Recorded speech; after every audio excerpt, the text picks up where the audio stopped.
Boa noite, povo lindo de Deus. Agora, você pode dar uma forte salva de palmas para Jesus.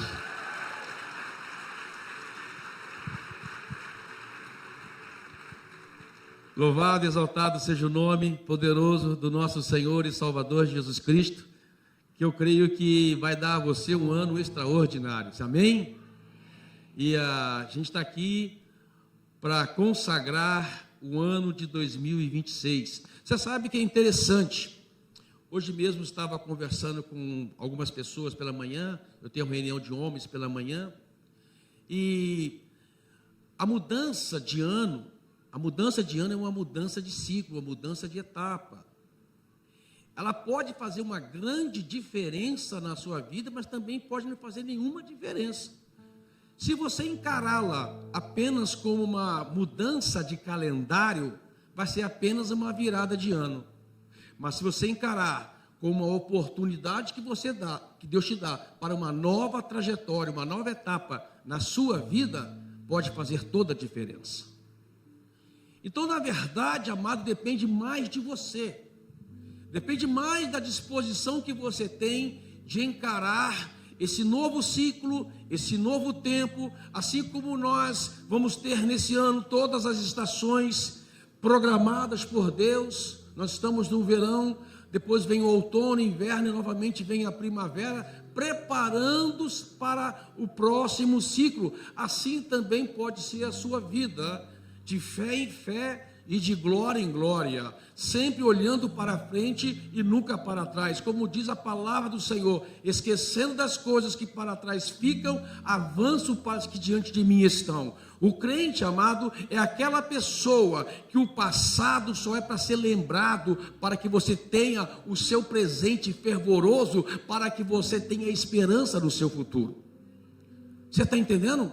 Amado, crente é aquele que olha para o seu presente e diz para o seu presente: Deus está comigo agora e Deus vai me guiar em todos os momentos da minha vida. Ele olha para o seu futuro com expectativa e com esperança.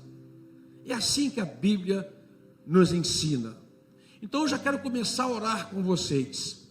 Eu quero começar a declarar que este ano vai ser uma oportunidade nova para a sua vida, de reconstrução, de restauração, ou de continuar o crescimento que Deus está dando para você, ou de uma oportunidade para um novo recomeço. É você. Fica de pé no seu lugar. Vamos orar em nome do Senhor Jesus Cristo. Vamos declarar que a presença do Senhor está nesse lugar.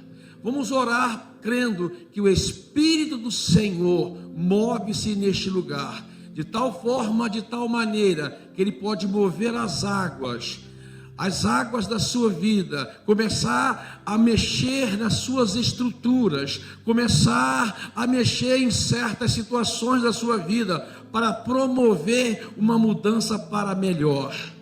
Em nome do Senhor Jesus Cristo, em nome do Senhor Jesus Cristo eu oro, Pai, e peço, Espírito Santo, começa a tocar em cada vida neste lugar, começa a tocar em cada coração neste lugar, começa, Deus, a mover de forma sobrenatural sobre cada pessoa, de tal forma, de tal maneira, que somente o Espírito do Senhor vai agir aqui.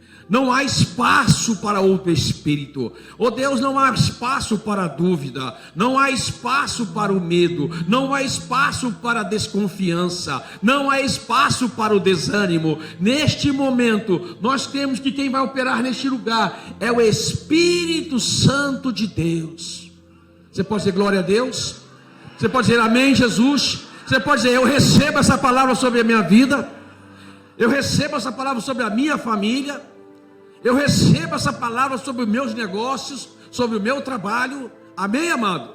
Então aplauda Jesus bem forte aonde você está, porque creio que coisas extraordinárias acontecerão aqui para a glória do Senhor Jesus Cristo. Amém?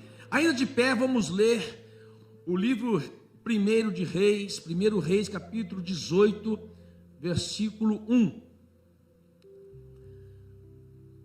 Que diz assim: depois de um longo tempo, fala comigo, longo tempo. No terceiro ano da seca, a palavra do Senhor veio a Elias.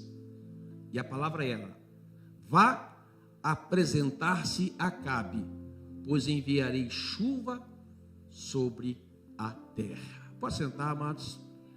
Pode sentar, louvado seja o nome de Jesus. Sabe, amado, quando surgiu Elias, e o ministério de Elias, ele é dividido em 3 etapas. O surgimento do ministério profético de Elias, ele surge em 3 etapas. A primeira etapa é interessante, muito interessante. Elias era uma pessoa comum, vivia uma vida comum, mas ele era um homem indignado com o que estava acontecendo. Havia dentro dele uma santa indignação. Você sabe que toda mudança acontece na nossa vida, é promovida na nossa vida quando nós estamos indignados. Quando você fala assim, olha, essa situação não pode permanecer. Esse problema não pode permanecer.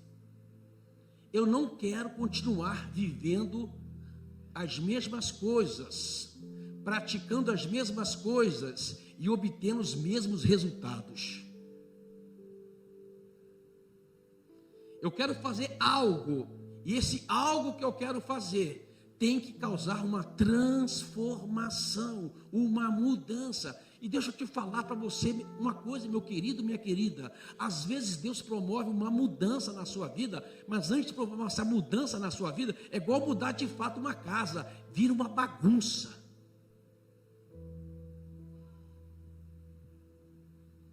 Deus começa a levantar tapete, Deus começa a mover os móveis, vira um caos.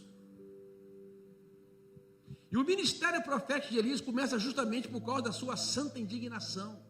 Elias era a pessoa comum. Até o capítulo 17 do versículo 1, não se menciona o nome de Elias, não se conhecia o ministério de Elias. Pelo texto, percebe-se que ele era uma pessoa indignada, porque no capítulo 16, no versículo 34, tem um acontecimento que despertou, que deu start no ministério profético de Elias. Foi que quando um homem chamado Eliel, que ousou edificar a cidade de Jericó, muitos anos, mais de 300, 400 anos atrás desse acontecimento, Josué, servo de Moisés, tinha dito, quando destruiu Jericó: aquele que ousar construir essa cidade, pagará com a morte do seu filho primogênito as fundações, e com seu filho caçula as portas. E aconteceu como tinha dito Josué. Por quê? Porque a palavra de Deus, ela não volta vazia, ela se cumpre. Amado, a palavra de Deus nunca deixará de se cumprir. Pode às vezes a pessoa até esquecer, pode passar tempo, mas a palavra que foi dita por Deus não voltará vazia, ela cumprirá os desígnios pela qual ela foi proferida. Ela aconteceu, e Elias estava ali observando esse acontecimento. A primeira fase do ministério de Elias foi a fase do despertamento. Elias se despertou quando ele olhou para a palavra e viu que a palavra se cumpre. Amado, isso é sensacional, eu acho isso extraordinário. Sabe por quê? Porque Elias não ficou esperando alguém vir de fora e colocar a mão na cabeça dele e dizer: vai, meu servo, estou te separando para o ministério profético, né? Aí veio alguém numa conferência, aponta o dedo para Elias e diz: você aí, você vai ser profeta. Não houve nada disso. Houve, sabe o que, amado? Uma observação na palavra de Deus. Ele viu que algo havia sido dito há 300 anos atrás e aquela palavra não morreu, aconteceu. Então Elias fala assim: o quê? A palavra de Deus se cumpre. Quem pode dizer glória a Deus? Amado, a primeira coisa que você precisa saber para você romper nesse ano de 2026, porque eu não sei quanto a você, mas eu tenho comigo uma convicção: 2026 para mim vai ser melhor ano da minha vida. Quem pode dizer glória a Deus? Porém, ele vai perder para 2027. Você está entendendo? Porque eu acredito que Deus só tem coisas boas preparadas para mim. Esse lado aqui não está falando muito amém, não. Vou dizer de novo para você.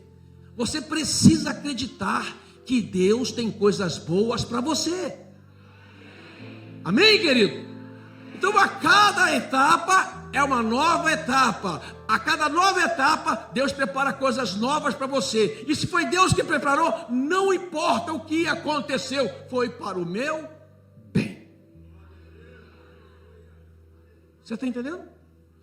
Então, essa primeira etapa é a etapa do despertamento. Desperta tu que dormes. Desperta, meu irmão, minha irmã. As coisas não acontecerão. 2026 será apenas uma mudança de calendário se você não despertar. Se você não olhar para a palavra, diz: a palavra de Deus se cumpre, ela não volta vazia, ela vai se cumprir na minha vida. Você está entendendo? Aí começa, aí entra Elias, lá no capítulo 17, parece que nasceu um gigante. De fato nasceu um gigante. Elias, o tisbita, um dos moradores de Gileade, foi até Acabe e disse a Acabe: Acabe, eu juro, segundo a minha palavra, que não cairá uma gota de chuva por 3 anos e meio. Uau!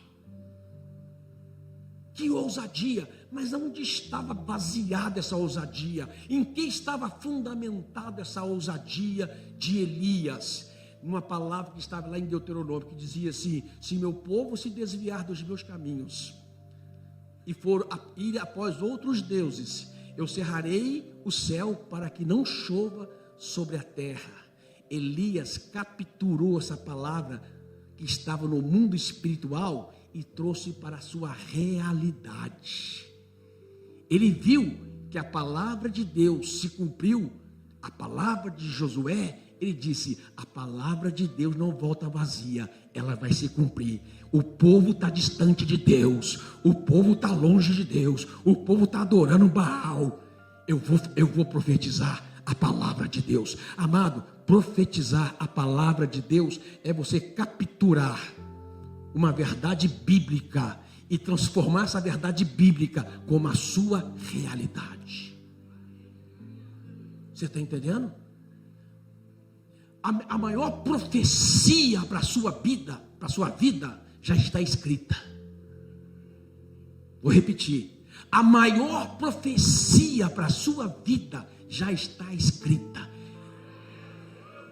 Você tem que ser inteligente e capturar essa palavra e dizer: é minha. Eu vou capturá-la do mundo espiritual, da realidade bíblica que foi dita pelos santos profetas, e vou trazer para a minha realidade a partir do momento dessa minha palavra. Você está entendendo? Você sabe, amado, que isso é extraordinário.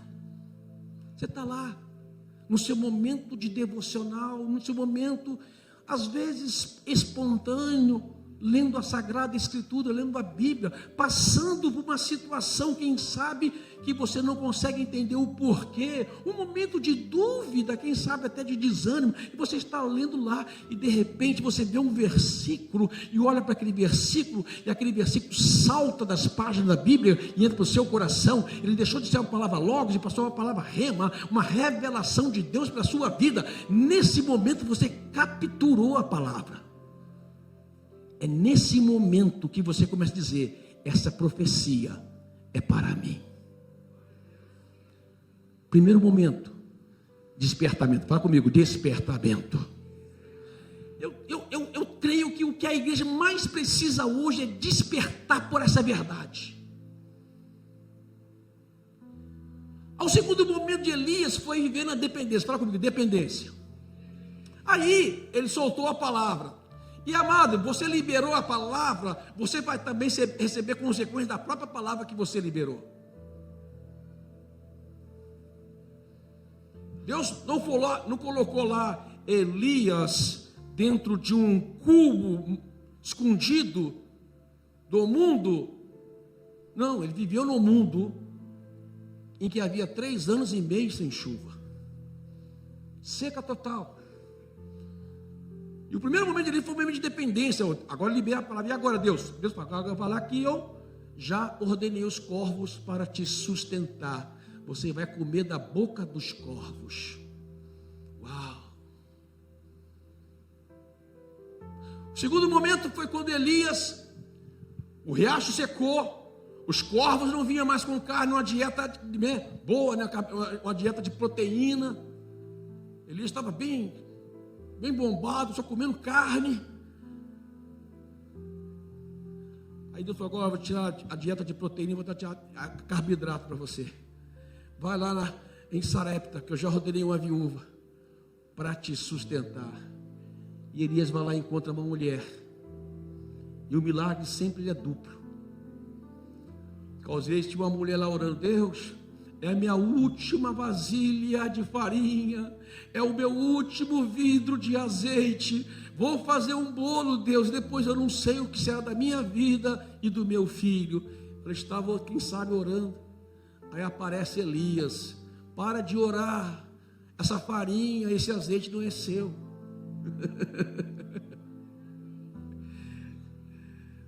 Deixa eu falar um segredo para você.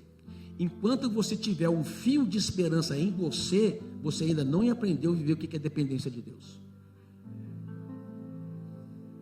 Você não entendeu.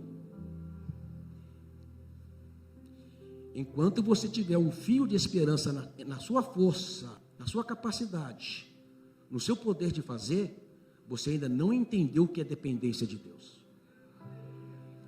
Quando Elias vai até aquela mulher, ele está dizendo assim: ó, faça para mim um bolo, ou seja, usa a última farinha que você tem, usa o último azeite que você tem, e faz um bolo para mim, e descansa. Uau! Gente, uma pessoa fazer isso, olhar para o filho, olhar para a farinha, olhar para o azeite, não dá não. É um desafio muito grande. Porque não se trata de dar uma oferta e que amanhã você vai trabalhar e vai conquistar de novo. Não se trata de dar alguma coisa que você pode recuperar com o tempo. Se trata de você dar a sua própria vida. O que eu estou dando é minha sobrevivência. Se o meu passo de fé não tiver resultado, eu vou morrer.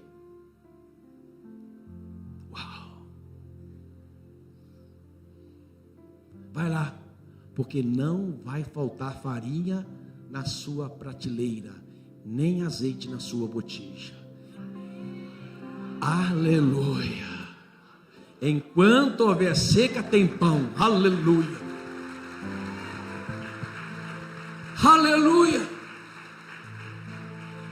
Mas até chegar no versículo que eu li, que essa agora que eu vou começar a pregar, amém? Posso começar a pregar agora? Você pode fazer. Quem me dá mais meia hora aí, deixa eu ver. Ixi, eu vou pegar até de manhã, o que eu ganhei de meia hora aqui. Aí que começa esse versículo, 1 Reis capítulo 18, em que Elias vai até Acabe e diz: agora sim, Deus fala, vai lá e fala, vai chover, a realidade vai mudar, o cenário vai mudar, o que está caos vai ter uma transformação, o que hoje você só vê prejuízo, você vai começar a ver lucro. O casamento que está segurado pelo fio vai ter restauração. Quem você, glória a Deus? Amado, encara, você tem que entender isso, me acompanha nisso, por favor. Você tem que entender, não é apenas uma virada de calendário. Não faça da mudança do dia, do ano, apenas uma virada de calendário. Faça uma nova oportunidade que Deus deu para você recomeçar, reconstruir, restaurar, fazer de novo da maneira certa. Você pode dizer amém por isso? Vai lá, diz que vai haver chuva. Vai haver chuva. Eu não vou falar sobre o encontro de Elias com Acabe e com Obadias, que é muito interessante, mas eu vou já direto quando Elias vai até o povo. Vai até o povo. Elias fala para o povo assim: até quando vocês terão dúvida de que Deus vocês devem servir? Tem uma tradução que diz: até quando titubeareis? Titubear é vacilar, é ter dúvida. Até quando? Se Baal, que é este caminho, for certo, segue ele então de fato. Mas se é o Senhor, segue o Senhor de fato. Até quando? Sabe, amado, o povo fez um silêncio. Se escutava uma mosca voando, ninguém falou nada, ninguém ousou tomar uma decisão, ninguém ousou falar: não, nós precisamos fazer alguma coisa. Não! Houve um silêncio. E aí é interessante, Elias fala assim: olha, nós vamos fazer o seguinte, nós vamos fazer 2 altares. O altar de Baal e o altar de Deus. O altar que responder é o verdadeiro altar, porque altar responde. Vou repetir: altar responde. Deus não deixa de falar no altar. Altar responde. E eles fizeram o altar, os sacerdotes de Baal fizeram o altar, e vocês conhecem a história: 450 profetas de Baal, mais 400 profetas de postes ídolos, ali rodeando o altar, da manhã até o meio-dia, se cortaram, se sangraram, mas nada aconteceu. Fala comigo, nada aconteceu.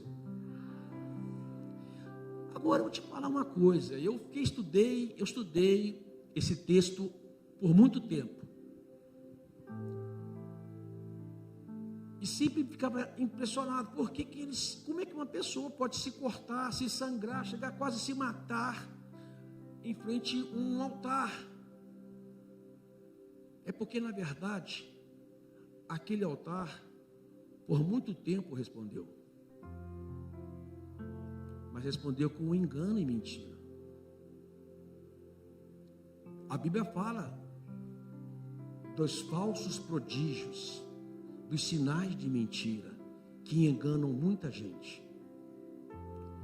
O povo estava enganado.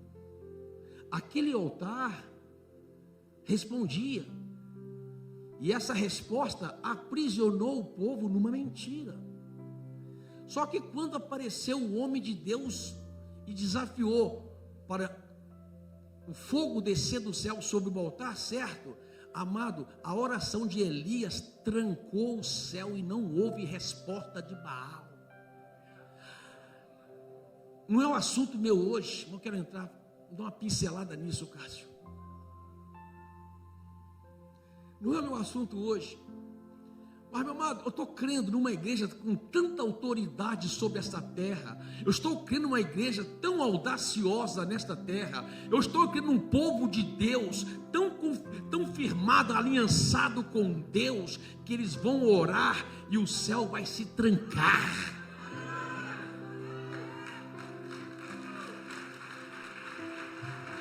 Não vai haver resposta de Baal. Não é porque ele não quis responder, ele estava impedido por um poder maior. O Senhor Jesus diz bem claramente: o valente bem armado guarda tudo que tem com confiança. Ele tem confiança na armadura dele, ele tem confiança no que ele está fazendo, até vir o mais valente do que ele, arrancar a sua armadura e despojá-lo. O próprio Senhor Jesus disse: quando a igreja se levantar com ousadia, eu estou falando de uma igreja que tem ousadia na oração, uma igreja que tem ousadia para falar do amor de Jesus para as pessoas, uma igreja que vai estar despertando neste mundo, amém, amado? Não é uma igreja apática, medíocre, não, é uma igreja que despertou para aquilo que Deus vai fazer em nome de Jesus. E se prepara a galeria, prepara tudo, porque essa igreja vai romper em nome de Jesus. Quem pode aplaudir Jesus por isso?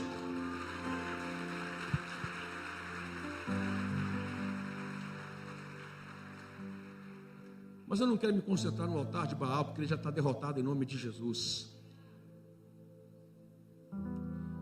Mas quando Elias foi edificar o altar do Senhor, a primeira coisa que Elias falou, ele falou assim: aproxime-se, aproximam-se. Sabe, amado, o altar de Baal distanciou o povo do verdadeiro altar. Por quê? Porque Baal é uma religião que não exige entrega. Baal é uma religião que você pode fazer o seu ritual e continuar com a mesma vida que você tinha outrora. A religião de Baal não exige transformação. Então o povo estava distante. A primeira coisa, depois que Elias foi restaurar o altar, e a disse Elias, ele não fez outro altar, mas Elias restaurou o altar do Senhor que estava em ruínas. Ou seja, o altar do Senhor estava abandonado, vazio. Você sabe que altar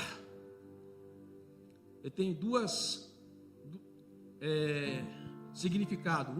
No hebraico significa local de sacrifício. No grego significa local de entrega. É esse o significado do altar.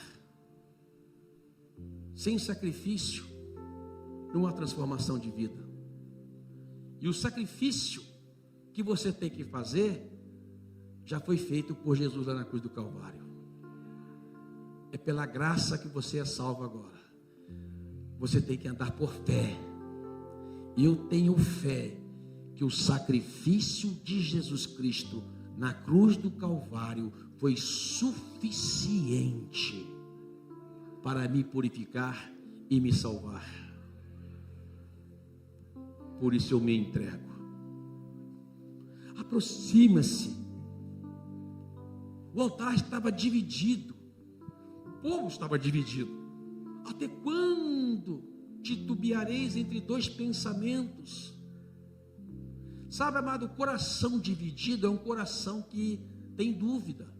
O coração dividido, ele não toma decisão permanente, e nem toma decisão. O coração dividido, ele não sabe o caminho certo a seguir. O coração dividido, ele não dá passo de fé.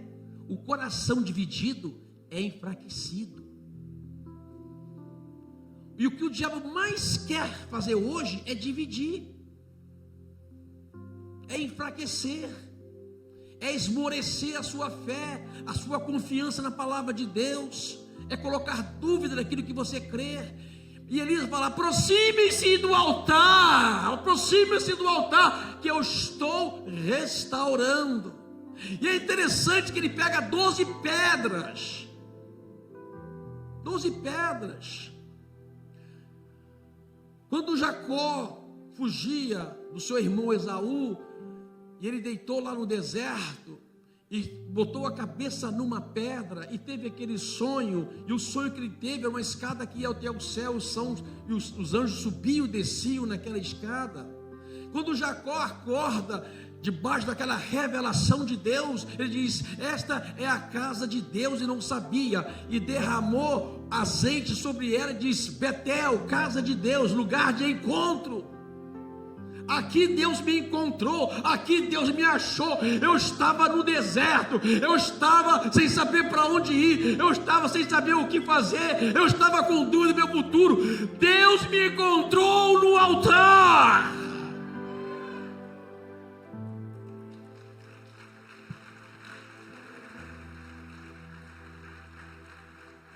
Mas Jacó, que era uma pedra, se transformou em 12 pedras, 12 tribos de Israel. Quando Elias vai lá, pega 12 pedras, está dizendo assim: gente, nós estamos restaurando a força e a unidade de Israel. O fogo só desce aonde tem unidade. Dois pensamentos não prevalecem.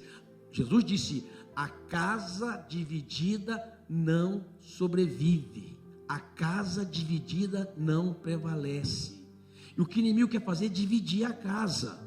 Sabe, amado, essa casa aqui hoje, que eu amo muito, até brinco falando com o Cássio, né? Foi eu que comecei esse culto de sexta-feira, lá na década de 80, a gente chamava de culto da libertação. Gente, o que eu mais fazia aqui era expulsar demônio, né, Carlinhos? O Carlinhos está ali, pai.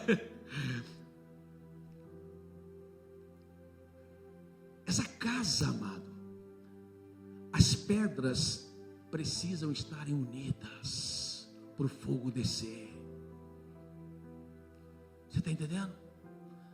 Ele pegou as 12 pedras e edificou o altar sobre Deus, dizendo: gente, Deus não é Deus de confusão.